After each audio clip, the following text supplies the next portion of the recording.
જો જનરલ આપણે આજે મેગ્નેટિક પ્રોપર્ટી શીખવાની છે. આના પ્રીવિયસ લેક્ચરમાં આપણે લર્ન કર્યું હતું. તમને લાસ્ટ ટાઈમમાં એન ટાઈપનું પી ટાઈપનું સેમિકન્ડક્ટર શીખવાડ્યું હતું, બરાબર. બીજું તમને મેટલ, નોન મેટલ, ઇન્સ્યુલેટર એ બધું શીખવાડ્યું હતું, બરાબર. મેટલ, નોન મેટલ ને ઇન્સ્યુલેટર આપણે શીખ્યા હતા, બરાબર. અને બીજી વાત છે એમાં મેટલ, નોન મેટલ અને ઇન્સ્યુલેટર એવું શીખ્યા, એના વેલ્યુ શીખ્યા. મેટલ અંદર કેટલી ઇલેક્ટ્રોન છે એ પાસ થાય, કંડક્ટર તરીકે બિહેવ કરે. નોન મેટલ આજે લાસ્ટ ટોપિક બુક રિલેટેડ શીખીએ છીએ. તો બુક રિલેટેડ આપણે લાસ્ટ ટોપિક આજે શીખવા જઈ રહ્યા છીએ. કોઈ એક લેક્ચર તમારો મિસિંગ છે, એ મેં વાત કરેલી છે કે કયો લેક્ચર મિસિંગ છે. એ લગભગ ઓક્ટાઇડલ, ટેટ્રાઇડલ, વોઇડ્સ વાળવાની બધા એ લગભગ એક લેક્ચર મિસિંગ છે. એ મિસિંગ લેક્ચર છે એ તમને મળી જાય એવો આપણે એફર્ટ કરશું. આ લેક્ચર પૂરો થાય એટલે ટોટલ ચેપ્ટરની થિયરી પતે છે. એક્સ્ટ્રા થિયરી બાકી છે, એ હું તમને એક્સ્ટ્રા થિયરી કરાવડાવીશ. નેક્સ્ટ એક્ઝામ્પલ એટલે એક્સરસાઇઝ થી કરાવડાવીશ અને ઇન ટેક્સ્ટ ક્વેશ્ચન છે એ આપણે જોશું. તો આજે છે એ મેગ્નેટિક પ્રોપર્ટીઝ છે આપણે જોઈએ છીએ. તો આપણે જોઈએ મેગ્નેટિક પ્રોપર્ટીઝ.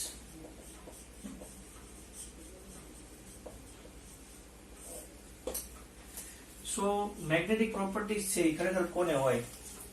સો દરેક એટમ ને મેગ્નેટિક પ્રોપર્ટીઝ હોય કારણ કે દરેક એટમ છે એની અંદર ઇલેક્ટ્રોન હોય, અને ઈ જે ઇલેક્ટ્રોન હોય ઈ મૂવિંગ થતો હોય એટલે રોટેટ થતો હોય.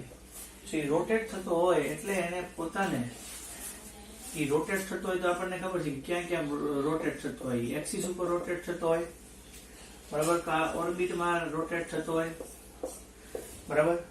સો એ પોતાની એક્સિસ ઉપર રોટેટ થતો હોય એવું બને. સો એ પોતાની ઓર્બિટ ઉપર રોટેટ થતો હોય, બરાબર. અથવા તો એ ઓર્બિટલ ની અંદર રોટેટ થતો હોય.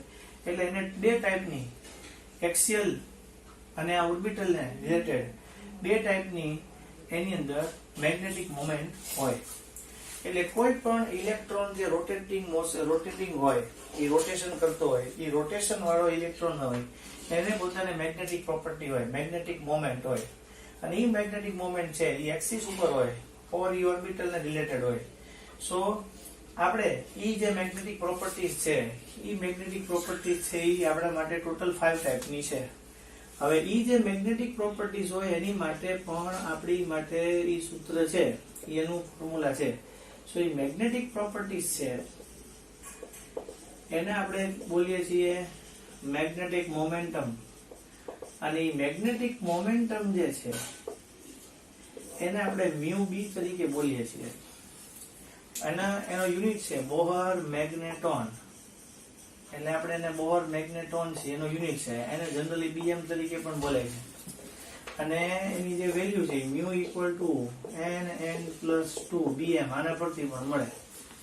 બરાબર. તમને કોઈ વાર કીધું પણ હોય એવું પણ પોસિબલ છે કે તમને બીજા દ્વારા પણ ખબર પડે કે આવું એક ફોર્મ્યુલા પણ હોય. હવે આ જેની વેલ્યુ જે છે એ વેલ્યુ આટલી છે 9.27 × 10⁻24 એમ્પિયર × મીટર સ્ક્વેર. તો આ તમારે વેલ્યુ યાદ રાખવાની છે, એમસીક્યુ પૂછે તમને, બરાબર. સો એ મેગ્નેટિક પ્રોપર્ટીઝ છે એ ટોટલ કેટલી હોય? તો મેગ્નેટિક પ્રોપર્ટીઝ છે ટોટલ 5 હોય, બરાબર. એક છે એ પેરામેગ્નેટિક છે, એક છે એ ડાયામેગ્નેટિક છે, એક છે એ ફેરોમેગ્નેટિક છે, એક છે એ એન્ટી ફેરોમેગ્નેટિક છે, અને લાસ્ટ છે એ ફેરીમેગ્નેટિક છે. તો ટોટલ આટલી પ્રોપર્ટીઝ છે. અને ઈ પ્રોપર્ટીઝ છે એને આપણે થોડું ડિટેલમાં આપણે અહીંયા જોવું છે. તો આપણે ઈ પ્રોપર્ટીઝ છે એને આપણે ડિટેલમાં લર્ન કરીએ. તો જોઈએ.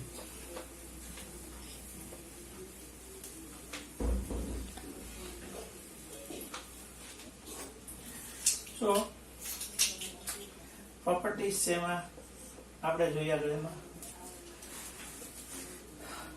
પહેલું પેરામેગ્નેટિક.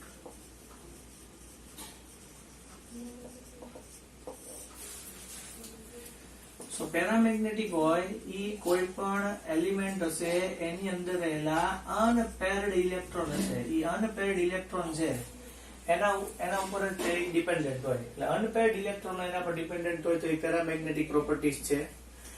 એ જે પેરામેગ્નેટિક પ્રોપર્ટીઝ છે એ અનપેડ ઇલેક્ટ્રોન પર અનપેડ ઇલેક્ટ્રોન હોય એના પરથી ડિપેન્ડ હોય, બરાબર. સેકન્ડલી હું તમને સમજાવું, અનપેડ ઇલેક્ટ્રોન હોય એના પર ડિપેન્ડન્ટ હોય તો એ પેરામેગ્નેટિક પ્રોપર્ટીઝ છે, અને એ પોતે વીકલી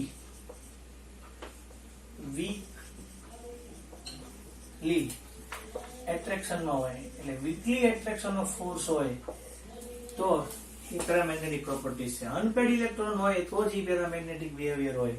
આપણે એવું MOT ની અંદર જ્યારે આપણે મોલેક્યુલર ઓર્બિટલ ની અંદર બધા આયન્સ છે એના સ્ટ્રક્ચર ડ્રો કરતા ત્યારે એમાં આપણે કરતા કે મેગ્નેટિક ફ્રેમમાં પ્રોપર્ટીમાં પેરામેગ્નેટિક ઓર ડાયમેગ્નેટિક બિહેવિયર હોય. સો અનપેડ ઇલેક્ટ્રોનને કારણે, બટ તમે એને જો એબ્સન્સ ઓફ મેગ્નેટિક પ્રોપર્ટીઝ કરો તમે, તો એ એબ્સન્સ છે એ મેગ્નેટિક પ્રોપર્ટીના એબ્સન્સમાં છે તો એનું પોતાનું મેગ્નેટિક બિહેવિયર છે એવું છે, બરાબર. અને આના જે આપણી માટે એક્ઝામ્પલ છે, તો મેઇન તો આમાં તમારે એક્ઝામ્પલ જ યાદ રાખવાના છે. સો ઓક્સિજન છે, Fe+3 છે, Cu છે +2 છે, અને Cr+3 છે, બરાબર. સો આમે ગુજરાતી મીડિયમમાં આમ પણ યાદ રખાવતા હોઈએ, ઓ લોકુ કર. O means oxygen, Lo means iron, લોખંડ, Cu means copper, Cu નો, અને કર ઉપરથી Cr+3, એટલે આ આપણને આયન C+3+2 પણ મળે, બરાબર. તો આ આપણી માટે પેરામેગ્નેટિક બિહેવિયર છે. હવે જે આવે છે એ આપણા માટે ડાયામેગ્નેટિક બિહેવિયર છે. તો એ ડાયામેગ્નેટિક બિહેવિયર છે એ આપણે જોઈએ. સો ડાયામેગ્નેટિક બિહેવિયર હોય, સો એમાં ઈ પોતે વીકલી રિપલ્સિવ હોય, અને વીકલી ઈ પોતે આમાં રિપલ્ઝન ફોર્સમાં હશે, અને આની અંદર બધા ઇલેક્ટ્રોન હશે. સપોઝ કે આપણે d ઓર્બિટલ છે એની આપણે વાત કરીએ તો d ઓર્બિટલ ની અંદર ટોટલ નંબર ઓફ 5 ઓર્બિટલ હોય. સો એમાં બધા ઇલેક્ટ્રોન છે એ પેરિંગ થઈ ગયા છે. પેરિંગ થઈ ગયા હોય તો આ પ્લસ આપો હોય, આ એની હવે માઇનસ આપો હોય, ટોટલ ઇક્વલ ટુ 0 થઈ જાય.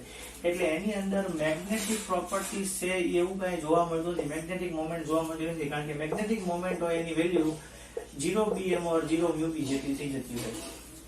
સો આના જે એક્ઝામ્પલ છે આપણી માટે, એ એક્ઝામ્પલ કયા છે? તો ઈ સો એક્ઝામ્પલ છે ઈ NaCl સોલ્ટ, સોડિયમ સોલ્ટ, રોક સોલ્ટ, બરાબર એવું કહી શકો. NaCl, વોટર, બેન્ઝીન C6H6 ઓર નાઇટ્રોજન. સો સોલ્ટમાં રોક સોલ્ટ, વોટર, બેન્ઝીન C6H6 ઓર નાઇટ્રોજન, આ આપણા એક્ઝામ્પલ છે, બરાબર. હવે આના પછી હું તમને શીખવાડું છું ફેરોમેગ્નેટિક છે. ફેરોમેગ્નેટિક છે એ આપણે જોઈએ છીએ. સો ફેરોમેગ્નેટિક બિહેવિયર છે એ આપણે જોઈએ.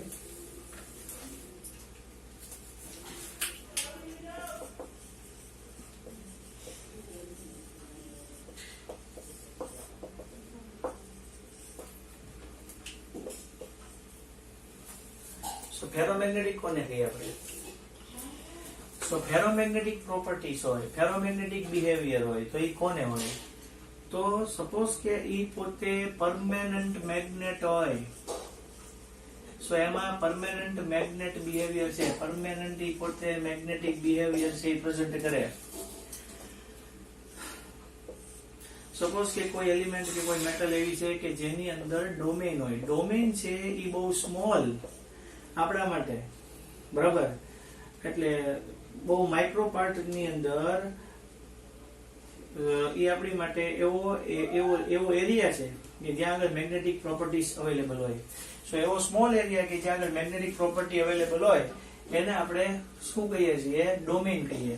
સો આની અંદર સ્મોલ ડોમેન હોય. આવું તમારે લગભગ 6th સ્ટાન્ડર્ડમાં આવતું હશે, આવી ગયું હશે પેલા ભણતા ત્યારે. સો આ બધા ડોમેન હોય ને એ એક જ સાઈડમાં હોય. સો ડોમેન બધા એક જ સાઈડમાં હોય એટલે એની અંદર પોતામાં પરમેનન્ટ મેગ્નેટિક બિહેવિયર હોય. પણ હવે જ્યારે તમે કોઈ એવા એલિમેન્ટને કે કોઈ એવા મેટલને એની સાથે એટેચ કરો છો ત્યારે એક્ઝેક્ટ શું થાય એમાં? કે જે એટમ તમે એના સાથે એટેચ કરેલો છે, એ એટેચ કરેલો હોય એની અંદર જે ડોમેન હોય એની એરેન્જમેન્ટ છે એ ચેન્જ હોય, એ બધા એક સાઈડમાં ન હોય. બટ હવે જ્યારે તમે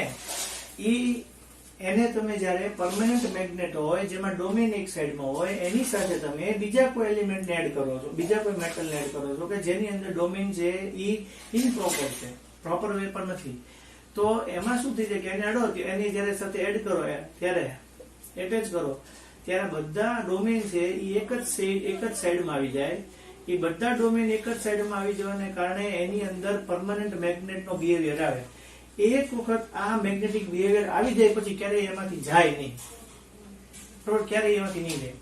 સો આ જે છે એને આપણે ફેરોમેગ્નેટિક કહેવાય, પરમાનન્ટ મેગ્નેટિક બિહેવિયર હોય. સૌ શેમાં હોય?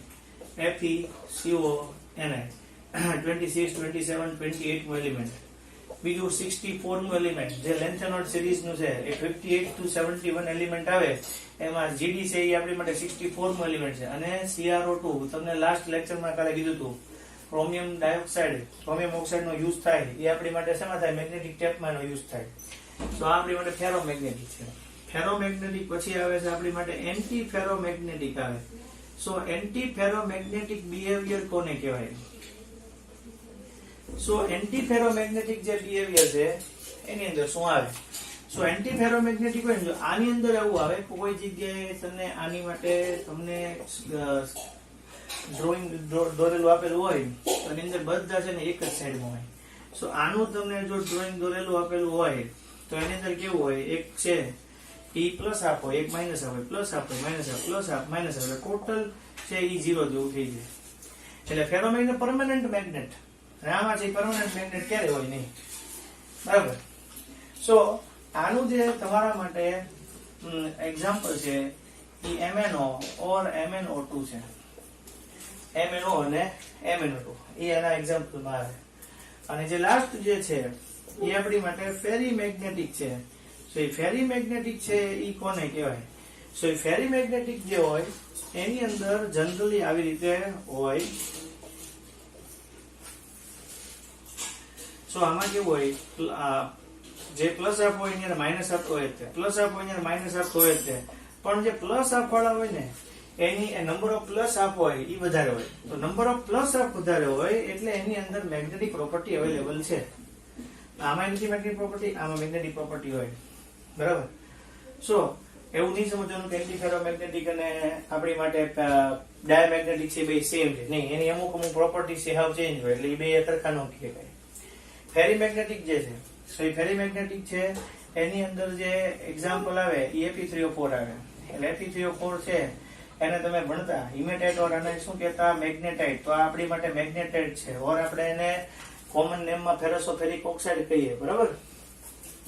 બીજું કેવું હોય કે આવી રીતનું હોય M+2 અને Fe2O4 હોય. સો આની અંદર જે આવે એ Zn આવે, Fe આવે, Cu આવે. એટલે ZnFe2O4, ZnFe2O4, MgFe2O4 ઓર CuFe2O4 આવી શકે, બરાબર. આ બધા ફેરાઇટ છે. તો આ જે M+2 હોય એની માટે તમે અહીંયા સમજી શકો Cu હોય, Mg હોય ઓર Zn હોય, બરાબર. તો આપણે એને ફેરીમેગ્નેટિક બિહેવિયર કહેવાય. એટલે એની અંદર મેગ્નેટિક પ્રોપર્ટીઝ અવેલેબલ હશે. આમાં મેગ્નેટિક પ્રોપર્ટી છે એ પરમાનન્ટ મેગ્નેટ છે, આ પરમાનન્ટ મેગ્નેટ નથી, અને આની અંદર મેગ્નેટિક પ્રોપર્ટીઝ અવેલેબલ છે, બરાબર. તો ટોટલ તમારે શું થાય કે એના એક્ઝામ્પલ યાદ રાખવાના હતા. તો ફર્સ્ટ આપણી માટે શું થયું કે કોઈ પણ એટમ હોય એમાં એટમની અંદર ઇલેક્ટ્રોન છે, ઇલેક્ટ્રોન રોટેટિંગ છે, રોટેટિંગ ઇલેક્ટ્રોન હોય એની અંદર સ્મોલ એ રોટેટિંગ ઇલેક્ટ્રોન હોય એ પોતે સ્મોલ નાના નાના મેગ્નેટ તરીકે બિહેવ કરે. એ સ્મોલ નાના નાના મેગ્નેટ તરીકે બિહેવ કરતું હોય, બરાબર. તો એટલે એની અંદર મેગ્નેટિક પ્રોપર્ટીઝ હોય, મેગ્નેટિક મોમેન્ટ હોય, અને મ્યુ કહેવાય. મ્યુ નું વેલ્યુ છે Bm હોય, બરાબર.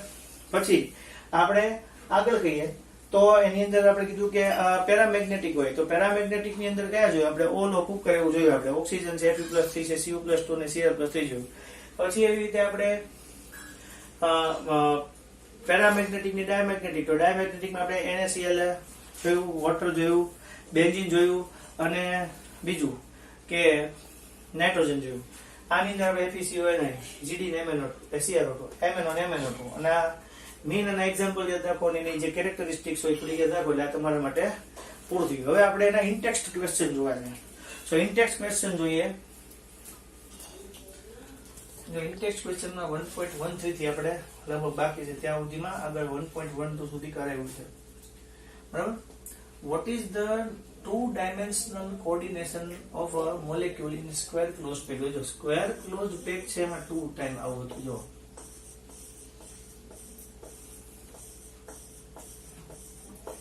આ સ્ક્વેર ક્લોઝ પેક હોય સો 1 એટમ હોય એ બીજા 4 એટમ હોય એના છે એ સંપર્કમાં હોય, બરાબર, એના કોન્ટેક્ટમાં હોય. સો એ 4 ના કોન્ટેક્ટમાં હશે એટલે આપણી માટે શું થશે, એનો કોઓર્ડિનેશન નંબર કેટલો થશે, 4 થાય.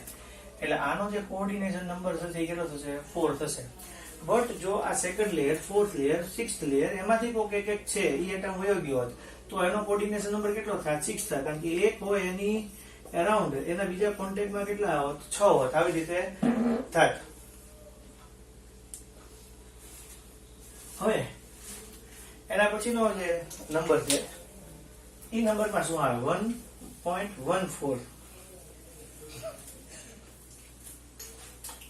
એ 1.14 હોય એમાં એવું આપ્યું છે કે compound in HCP structure, what is the total number of voids in 0.5 mole of it, how many of these are tetra. તો tetrahedral voids, octahedral voids આપણે બંને ફાઇન્ડ કરશું. સો ઈ કોની વાત કરે છે, octahedral અને tetrahedral ની વાત કરે. જો a compound in HCP structure, what is the total number of voids. તો total number of voids કેટલા હોય, 2 ટાઈપ નો હોય, octahedral અને tetrahedral. હવે octahedral હોય એના કરતા tetrahedral છે ઈ મલ્ટીપ્લાઈડ બાય 2 હોય. હવે આમાં આપણને ખબર છે કે મોલ મલ્ટીપ્લાઈડ બાય એને કરો એટલે આપણને ટોટલ છે એ નંબર મળે. સો અહીંયા પણ આપણને મોલ છે એ મલ્ટીપ્લાઈડ બાય એને કરો એટલે આપણને ઈ ટેટ્રાહેડ્રલ ટોટલ હોય મળે. હવે જો 1 મોલ છે એ કેટલા છે, 0.5 મોલ. તો 0.5 મોલ એટલે 1/2 લખાય. 6.022 into 10⁻23. સો અહીંયા કટ થશે એટલે 3.011 આવશે. એટલે 3.011 into 10⁻23 થશે. અહીંયા આ ટોટલ આપણી માટે આવી ગયું છે 3.011 into 10⁻23. તો 6.022 into 10⁻23 થશે. આ બંનેનો ટોટલ સમ કરો એટલે ટોટલ વર્ડ મળે. ટેટ્રાહેડ્રલ વર્ડ્સ નો આન્સર આ આવશે. ટોટલ ભેગું કરશો એટલે 3.011 પ્લસ 6.022 into 10⁻23 આવશે એટલે 9.033 into 10⁻23. આ ટોટલ વર્ડ્સ છે યાર, બરાબર. એ ટોટલ વર્ડ્સ આપ્યા છે એનો આન્સર આ છે, ટેટ્રાહેડ્રલ નો આન્સર આ છે, બરાબર.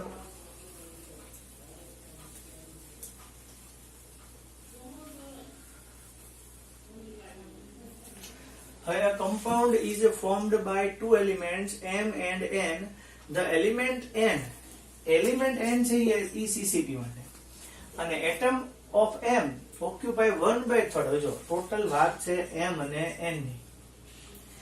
N છે એ CCP માં છે, તો હવે CCP માં તો આપણે સીધો 4 આવે.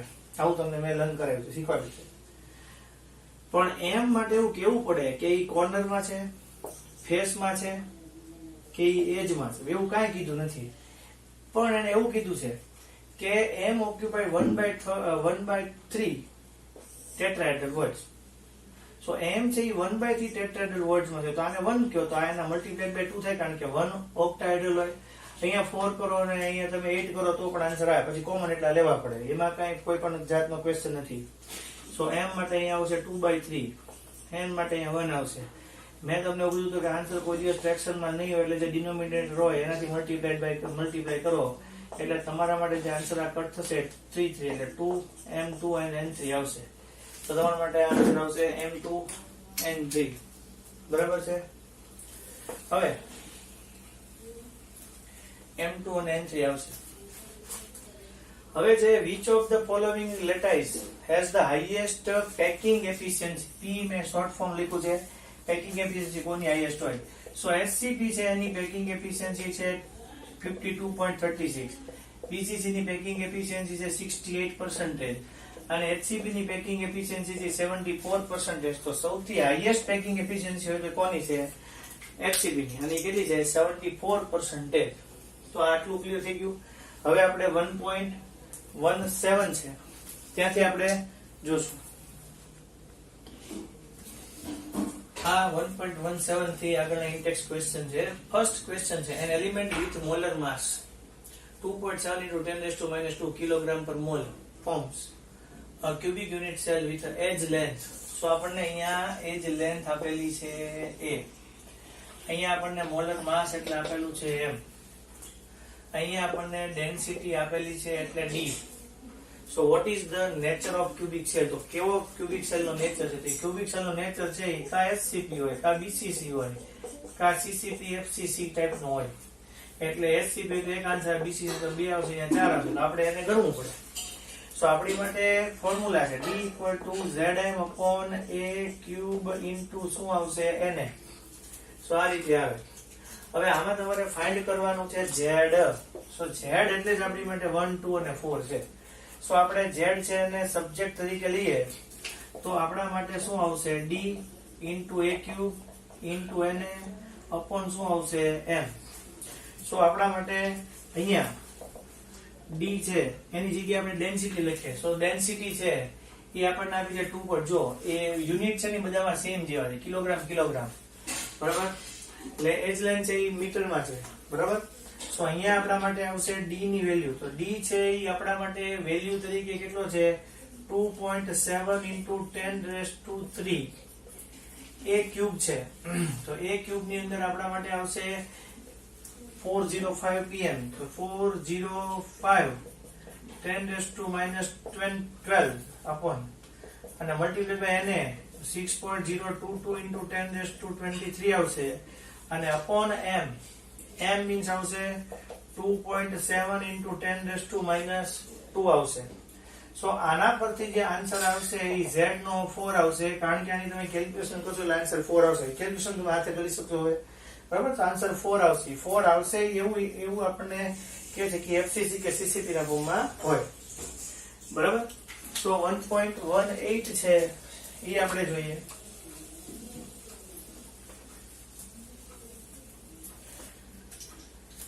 So 1.18 છે what type of defect can arise when a solid is heated? જ્યારે તમે સોલિડ ને હીટ કરો છો ત્યારે એમાં કઈ ડિફેક્ટ થાય?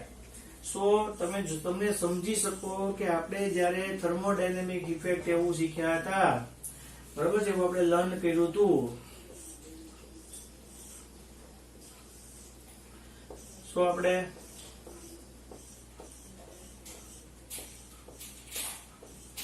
એવું જોયું હતું કે થર્મોડાયનેમિક ઇફેક્ટ આવે તો એમાં શું થાય કે કોઈ એક એટમ અહીંયાથી વયો જાય, કોઈ એક એટમ અહીંયાથી વયો જાય, કોઈ એક એટમ અહીંયાથી મિસિંગ થાય એટલે ત્યાં વેકેન્સી થાય, એટલે વેકેન્ટ થાય.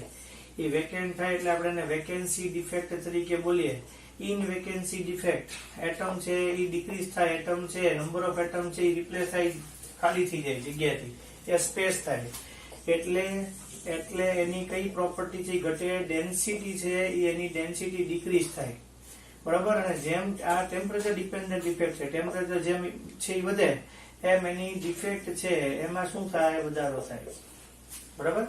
તો આ જે આન્સર હતો એ આપણી માટે 1.18 નો હતો. હવે જે છે એમાં એવું કીધું છે આપણે કે ZnS છે અને AgBr છે. સો ZnS છે એ શેમાં આવે? સો ZnS છે કઈ ડિફેક્ટ ની અંદર આવે? તો ZnS છે AgCl, AgBr, AgI છે. તો એ આપણી માટે શું આવશે? ફ્રેન્કલ ડિફેક્ટ આવશે. અને AgBr ની અંદર બંને ડિફેક્ટ જોવા મળે, બરાબર, શોર્ટકી અને ફ્રેન્કલ ડિફેક્ટ. એટલે આમાં શોર્ટકી ફ્રેન્કલ ડિફેક્ટ આવશે, આની અંદર છે એ ફ્રેન્કલ ડિફેક્ટ આવશે. એટલે એ આપણે યાદ રાખવું પડશે. એ આપણને એના એક્ઝામ્પલ હતા એના પરથી આન્સર છે, બરાબર. આ એના પછીનો 1.20 નો છે. તો explain how vacancies are introduced in an ionic solid when a cation of higher valence is added as an impurity. જો impurity શબ્દ આવ્યો, સો આવી impurity defect હતી, એની અંદર આપણે કેટાયન એડ કરતા હતા, હાયર વેલેન્સી વાળો કેટાયન એડ કરતા હતા. સો આવું તમને શીખવાડ્યું હતું કે NaCl ની અંદર SrCl2 એડ કરવામાં આવે, ઓર AgCl ની અંદર CdCl2 એડ કરવામાં આવે. તો એ આપણી માટે જે ડિફેક્ટ છે એ ડિફેક્ટ કઈ થઈ? ઇમ્પ્યુરિટી ડિફેક્ટ થઈ. તો તમે જોઈ શકો. સો આપણે આવું જોયું હતું.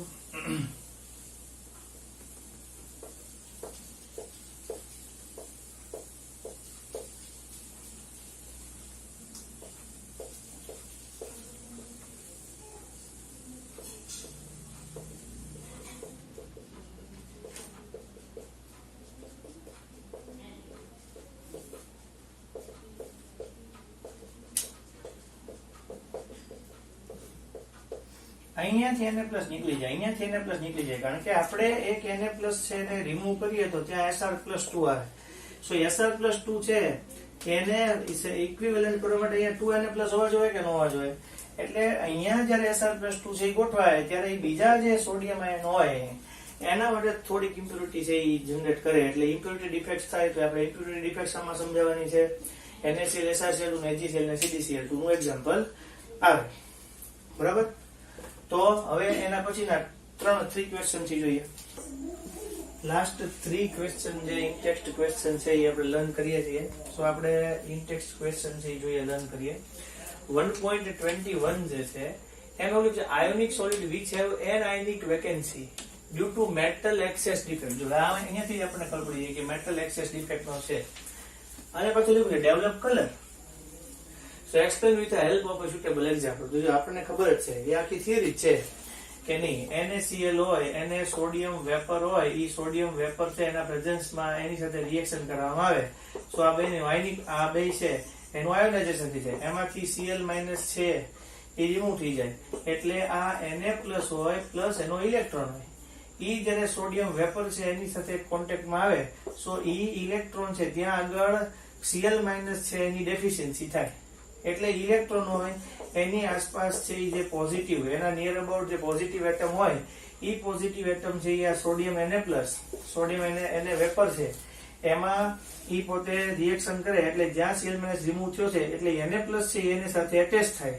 ઈ પોતે એને એનર્જી આપીએ ત્યારે ઈ લોઅર સ્ટેટમાંથી હાયર સ્ટેટમાં જાય, પાછો હાયર સ્ટેટમાંથી લોઅર સ્ટેટમાં આવે, એટલે જે એને એનર્જી છે એ લીધી હોય ઈ એમાંથી આપે. બરાબર? એટલે આપણે આવું શીખ્યા હતા કે NaCl હોય એનો પોતાનો યલો કલર હોય, KCl હોય એનો વાયોલેટ કલર હોય. બરાબર?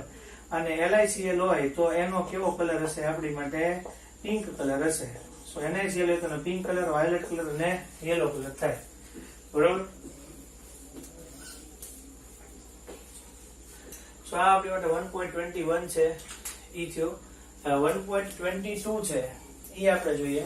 સો આપણે 1.22 છે. સો 1.22 બહુ ઈઝી છે. સો ગ્રુપ ઓફ 14 એલિમેન્ટ, તો ગ્રુપ ઓફ 14 એલિમેન્ટ એટલે silicon and germanium is to be converted into n type semiconductor. n type semiconductor હોય સો એ નેગેટિવ છે, નેગેટિવ એટલે માઇનસ છે, એટલે એમાં ઓક્ટેટ કરતા 1 ઇલેક્ટ્રોન ગેઇન થયેલો હોય, વધારે હોય. સો ઇલેક્ટ્રોન વધારે હોય તો આપણી માટે શું હોય? પેન્ટાવેલન્ટ ઇમ્પ્યુરિટીઝ છે એમાં એડ થયેલી હોય. સો એ આપણી માટે એમાં પેન્ટાવેલન્ટ ઇમ્પ્યુરિટી એડ થયેલી હોય. તો પેન્ટાવેલન્ટ ઇમ્પ્યુરિટી એડ થયેલી હોય એટલે એ આપણા માટે એ n ટાઈપ નો સેમિકન્ડક્ટર થાય. બરાબર? અને એ નેગેટિવ ટાઈપ નો થાય. હવે જે આવે છે એ 1.23. તો 1.23 ની અંદર શું છે કે what type of substance would make better permanent magnets, ferromagnetic or ferrimagnetic? સો અહીંયા આપણી માટે આવશે કે ફેરોમેગ્નેટિક હોય ને, ઈ ફેરોમેગ્નેટિક છે ઈ આપણા માટે બેટર પરમાનન્ટ મેગ્નેટ થાય, કારણ કે એની અંદર પરમાનન્ટ મેગ્નેટિક બિહેવિયર હોય. બરાબર? એનું રીઝન છે કે એમાં બધા ડોમેન છે એ એક જ સેમ ટાઈપમાં હશે. બટ ફેરીમેગ્નેટિક હોય એની અંદર જે ડોમેન હોય એમાં છે એ +½ અને -½ તો હશે જ તે, એ સિવાયના કારણે હોય, એક્સેપ્ટ ઇટ એ હોય. બરાબર? સો આમાં તો બધા એક જ સાઈડમાં છે, એટલે આ જે છે એ આપણા માટે કેવું હશે? બરાબર, બેટર પરમાનન્ટ મેગ્નેટ થશે. એટલે ફેરોમેગ્નેટિક છે એ બેસ્ટ આપણા માટે પરમાનન્ટ મેગ્નેટ હોય, ફેરીમેગ્નેટિક ન હોય. એની રીઝન છે કે એની જે એના જે ઇલેક્ટ્રોન છે એ બધા એક જ સાઈડમાં છે, એટલે પોઝિટિવ હોય એટલે પ્લસ આપે છે, આમાં પ્લસ આપે ને માઇનસ આપે બંને છે. એટલે ડિરેક્શન છે એના પરથી આપણે ખબર પડે કે નહીં, પરમાનન્ટ મેગ્નેટ હોય તો ફેરોમેગ્નેટિક છે, ઓલું છે આપણી માટે ફેરીમેગ્નેટિક છે એ નથી. બરોબર? બરાબર? સો જનરલ તમને એમસીક્યુ જો આ હોમવર્ક ની અંદર હું તમને કહું છું કે બધા ઇનટેક્સ્ટ ક્વેશ્ચન છે એ તમારે 1 ટાઈમ કરવાના. બધા ઇનટેક્સ્ટ ક્વેશ્ચન છે એ 1 ટાઈમ. બરાબર? તે ઉપરાંત મેગ્નેટિઝમ છે એની થિયરી છે, એ મેગ્નેટિઝમ ની થિયરી છે એ પણ તમારે 1 ટાઈમ કરવાની. બરાબર? 1 to 100 MCQ છે એ તમારે બધા રિવાઇઝ કરી જવાના છે. બરાબર. એમાં તમને r plus upon r minus વાળા કોઓર્ડિનેશન નંબર વાળા એમસીક્યુ નહીં આવડે. ઈ મારે તમને એની એક્સ્ટ્રા થિયરી કરાવવી પડશે ત્યારે જ આવડશે. એટલે ઈ તમે બાકી રાખજો. ઈ સિવાય બધાને આટલું હોમવર્ક થઈ ગયું જોશે. બરાબર. આ તમારું હોમવર્ક છે. બરાબર. સો તમે એક વખત આખું ચેપ્ટર જોઈ લો. એક લેક્ચર જે છે એ રહી ગયો છે એ આપણે ફરી વખત જોઈ લઈએ. ત્યાં સુધીનું બધું આપણે કરીએ. બરાબર. તો આ સુધીનું તમારે તૈયાર કરવાનું રહેશે. Thank you.